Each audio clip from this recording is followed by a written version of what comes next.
Hello and welcome to Fast and Factual. My name is Utsaf Parekh and here are the top stories of the day. 6 workers were missing and are presumed dead after a bridge collapsed in the U.S. city of Baltimore yesterday. The Francis Scott Key Bridge crumbled after a massive cargo ship rammed into it. Several vehicles on the bridge at the time plunged into the waters of the Patapsco River. The governor of the U.S. state of Maryland has declared a state of emergency. Meanwhile, the port of Baltimore remains closed to ships. The Israeli army has confirmed that it killed Hamas's Marwan Issa in an airstrike. Earlier this month, the Israeli military targeted an underground compound in the central Gaza Strip. Back then, they were still trying to verify Issa's death. Issa was at the top of Israel's most wanted list. He's believed to be among the people who masterminded the October 7th attack on Israel. U.S. Defense Secretary Lloyd Austin met with his Israeli counterpart Yoav Gallant at the Pentagon yesterday. During the meeting, Austin called for the protection of Palestinian civilians and referred to the situation in Gaza as a humanitarian catastrophe. Meanwhile, Gallant reiterated Israel's vow to destroy Hamas and bring back the Israeli hostages. The meeting between Austin and Gallant came after Netanyahu cancelled a separate Israeli delegation's visit to Washington. Meanwhile, senior Hamas leader Ismail Haniyeh met with Iran's Ayatollah Ali Khamenei in Tehran. During the meeting, Khamenei reiterated Iran's support for the Palestinian people in Gaza. Before the meeting with the Ayatollah, Haniyeh had met with Iran's foreign minister Hossein Amir-Abdollahian. During that meeting, Haniyeh claimed that Israel had failed to achieve its goals in Gaza. The head of Russia's Federal Security Service has accused Ukraine, the US and the UK of being involved in Friday's deadly concert attack in Moscow. Britain has rejected Russia's allegations as quote-unquote utter nonsense. Ukraine has dismissed the accusations as lies. Meanwhile, the Afghanistan-based Islamic State Khorasan province, or ISKP, has claimed responsibility for the mass shooting.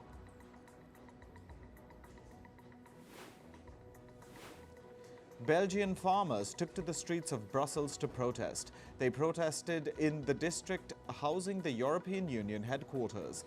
This came ahead of the meeting of the EU's agriculture ministers.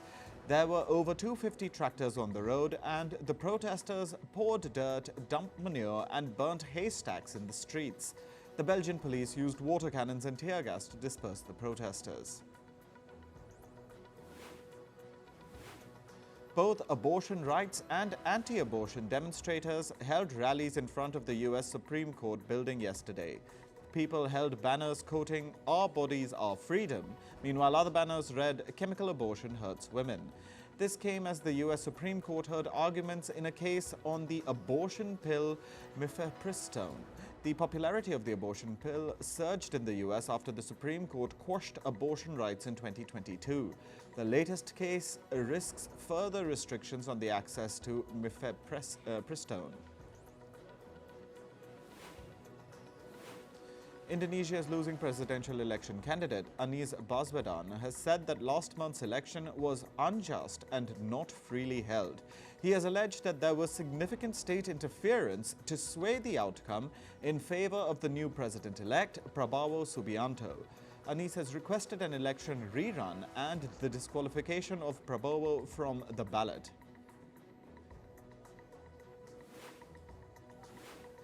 Beijing has demanded a thorough investigation from Pakistan after 5 Chinese nationals were killed in a suicide bombing attack.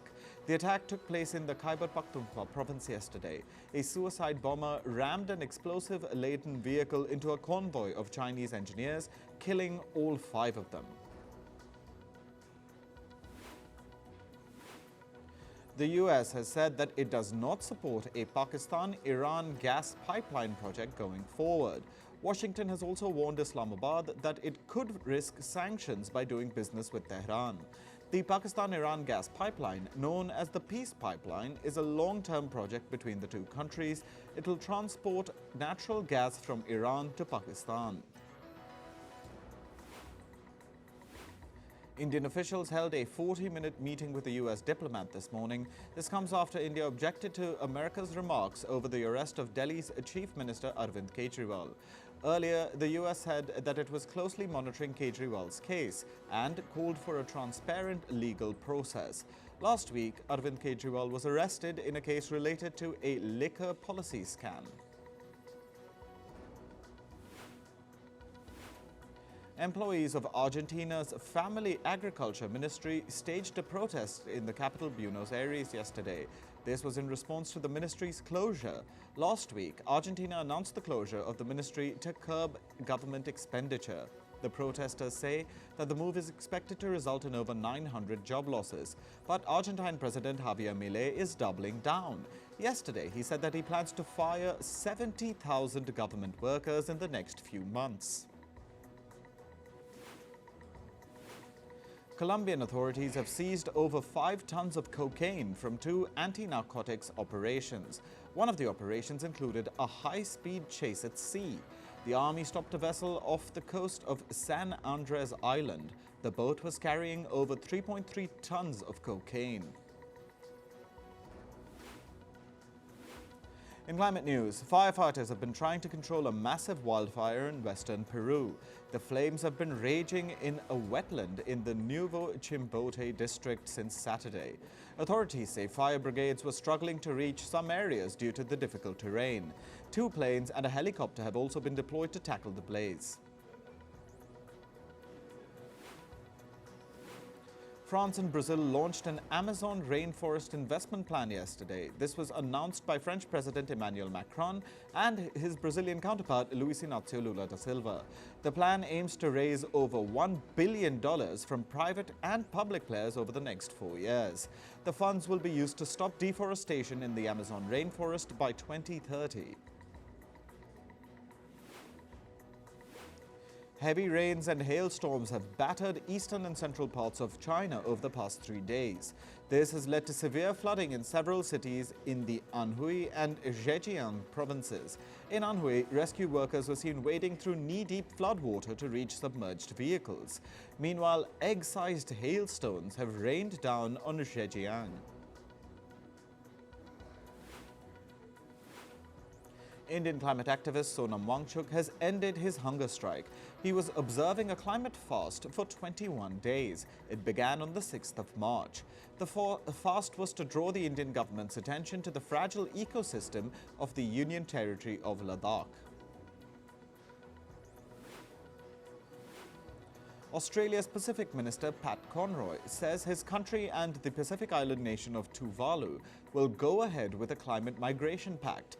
The migration deal will allow Tuvalu's citizens to migrate to Australia because the island nation is threatened by rising sea levels. The pact also allows Australia to oversee Tuvalu's security arrangements. Uganda's lion population has sharply declined over the past 20 years. The number of lions in the country stands at just 275. This is a 45% decrease from the 493 lion count in 2014. This decline is largely due to the growing conflict between humans and animals. According to a new study, planting trees in the wrong places can contribute to global warming.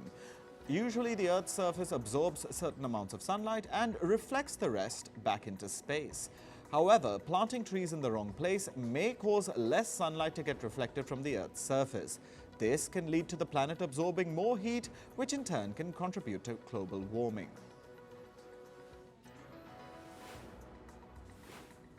On to business and tech news. Former US President Donald Trump's media firm, the Trump Media and Technology Group, made its debut on the New York Stock Exchange yesterday. In the first trading session, the firm's share prices rose by over 36%. With this, the company's market value has risen to over $9 billion. This comes as former President Trump has been struggling to raise money for his legal expenses as he faces a string of lawsuits. Shares of the US donut maker Krispy Kreme rose by over 40% yesterday. This was after the firm announced a partnership with fast food giant McDonald's. Under the deal, people will be able to buy Krispy Kreme donuts at McDonald's outlets across the US. The firm also aims to expand its distribution network to at least 75,000 locations globally.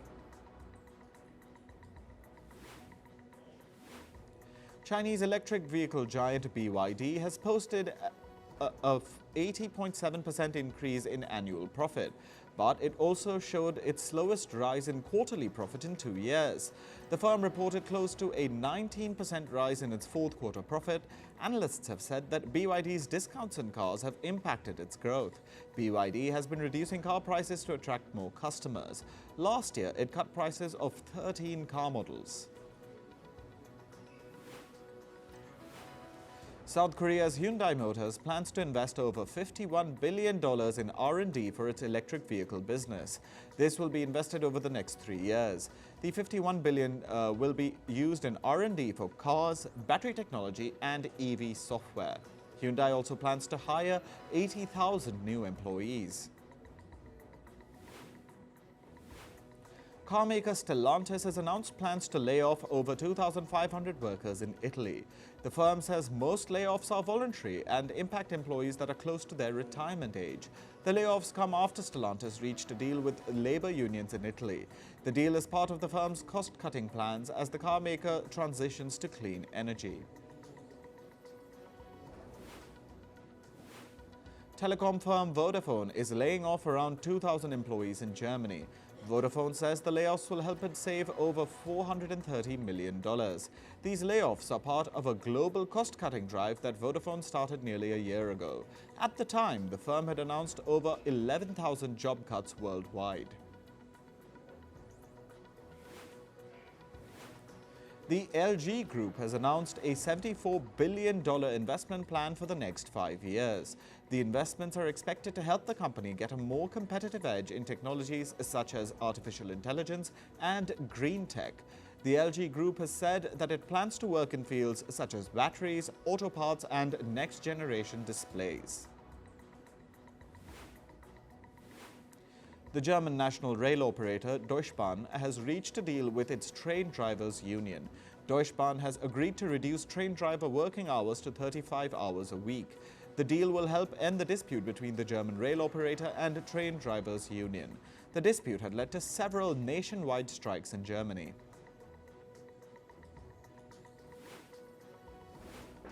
Electric car maker Tesla will offer US customers a month-long free trial of its driver assistance technology, full self-driving. This is according to the firm's CEO, Elon Musk. Tesla's full self-driving system helps automate a car's steering wheel, brakes and accelerator. However, it does not make the car fully autonomous and requires active driver supervision. The demand for Tesla's driver assistance technology has been declining in recent days. This is as Tesla cars with full self-driving have been involved in several accidents. Meanwhile, Elon Musk's artificial intelligence startup, xAI, is rolling out its chatbot Grok for more users. The AI chatbot will be available for premium subscribers of social media platform X, formerly known as Twitter. Earlier, the chatbot was only available for Premium Plus subscribers on the platform. Moving to sports, we start with cricket and the IPL 2024. Chennai Super Kings crushed Gujarat Titans by 63 runs at the Chepauk Stadium in Chennai yesterday. Batter Shivam Dube smashed a 50 and helped CSK post 206 runs in 20 overs. Dhoni pulled off a stunning catch to dismiss GT's Vijay Shankar in the 8th over. Gujarat's innings ended at an underwhelming 148 for 8. Meanwhile, Gujarat Titans skipper Shubman Gill has been fined over $14,000. This is for maintaining a slow over rate during the match against the Chennai Super Kings. An over rate refers to the pace at which the bowling team delivers their overs within a specified time frame. Shakib Al Hasan is back in the Bangladesh squad for their second test against Sri Lanka. The all-rounder was certified fit after recovering from an eye problem. Shakib has been out of the national team since the 2023 ODI World Cup in India. With his return, Bangladesh are looking to level the score against Sri Lanka after having lost the first test by 328 runs. In football, Afghanistan stunned India in a FIFA World Cup qualifier match yesterday. The Blue Tigers lost 1-2 to the lower-ranked Afghans on their home turf. Skipper Sunil Chhetri found the back of the net in the 37th minute to give India the lead, but Afghanistan countered with two second-half goals from Rahmat Akbari and Sharif Muhammad to seal the win. Meanwhile, Chhetri made a record during the match despite India's loss. The talismanic captain celebrated his 150th international appearance for India. The India vs Afghanistan qualifier also witnessed Chhetri score his 94th goal for India. The goal came from a penalty kick during the first half of the match. Ukraine qualified for the Euro 2024 football tournament yesterday. This happened after their dramatic 2-1 victory over Iceland in a playoff. Ukraine scored second-half goals through Viktor Sygankov and Mikhailo Mudryk. The Euros begin on June 14th in Germany.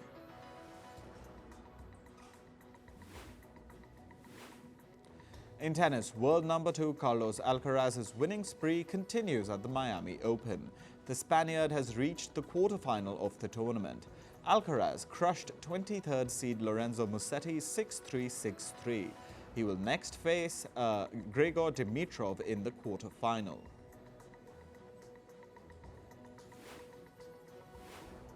Indian tennis star Rohan Bopanna and his Australian partner Matthew Ebden are through to the men's doubles semi-finals at the Miami Open.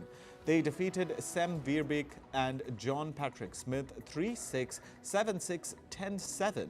The victory helped the duo increase their chances of securing an Olympics quota.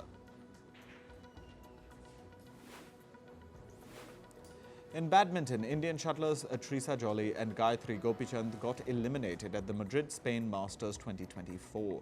They suffered a 18-21, 22-20, 18-21 defeat in the first round of the women's doubles category. The Indian duo were playing against the American twins, Annie and Kerry Shu. The official stamps for the 2024 Paris Olympics and Paralympics have been unveiled. Designers said the stamp celebrates the fundamentals of the Olympics and also the City of Lights, Paris. 800,000 copies of the stamp will be printed. They will be on sale to the public from April 5th. In entertainment news, lawyers for rapper Sean Combs, popularly known as Diddy, have called the probe against him a witch hunt. This comes a day after the U.S. Homeland Security officials raided 2 properties belonging to Combs. This is as part of a sex trafficking probe. Diddy's lawyers claim that yesterday's raids were based on meritless accusations against the musician. Combs has denied the allegations leveled against him. In a first, Saudi Arabia is all set to participate in the Miss Universe contest. Model and social media personality Rumi Al-Khatani will represent the country in the global pageant. The 27-year-old made the historic announcement on her Instagram profile.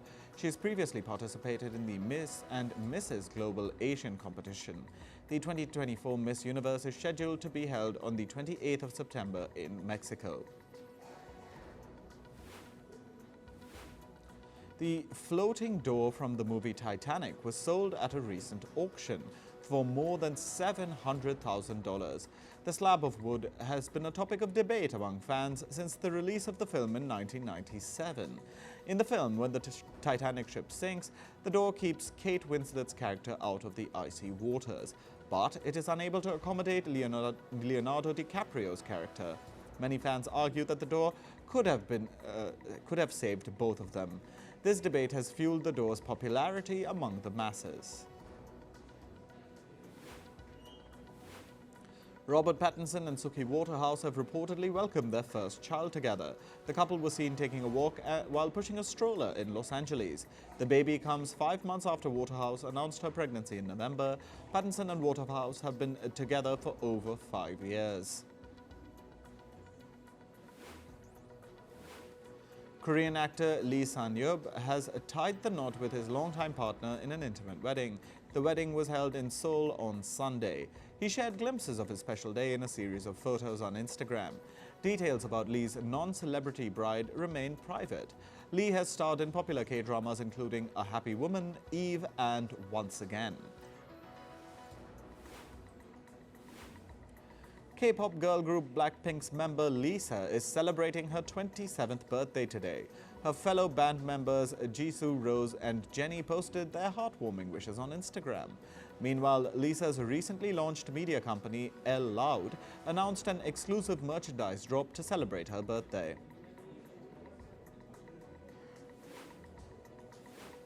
American musician Bruce Springsteen will become the first international songwriter to receive an Ivors Academy Fellowship this year.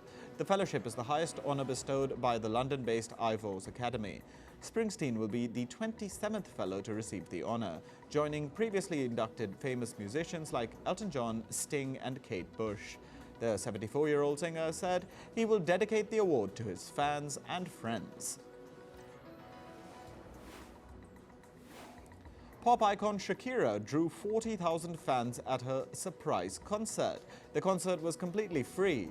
It was announced on social media hours before it went live at New York's Times Square yesterday. The concert celebrated the release of Shakira's latest album.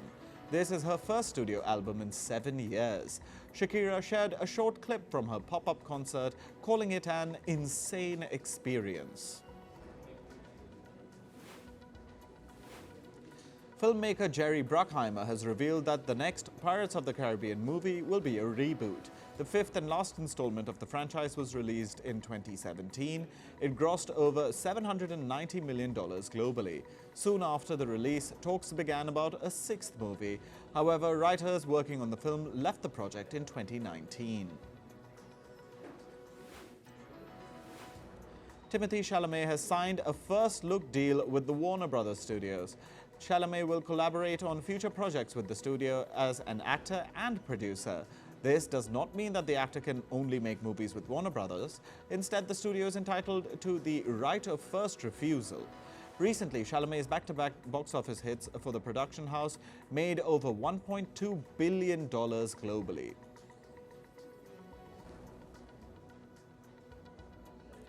That's all for this episode of Fast and Factual. Thank you for watching. Stay tuned to First Post.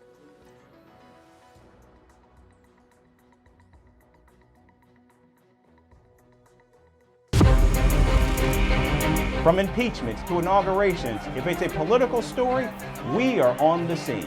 The race for the White House is heating up. We're beating Biden. How dare he say that? If it's breaking news, we're live with the latest coverage. From the White House, the State Department, and Capitol Hill, we know the issues, but above all, we know the players to bring you the latest in-depth analysis on all the key stories that we're covering. I'm Eric Ham. Join me from Washington here on Firstpost America.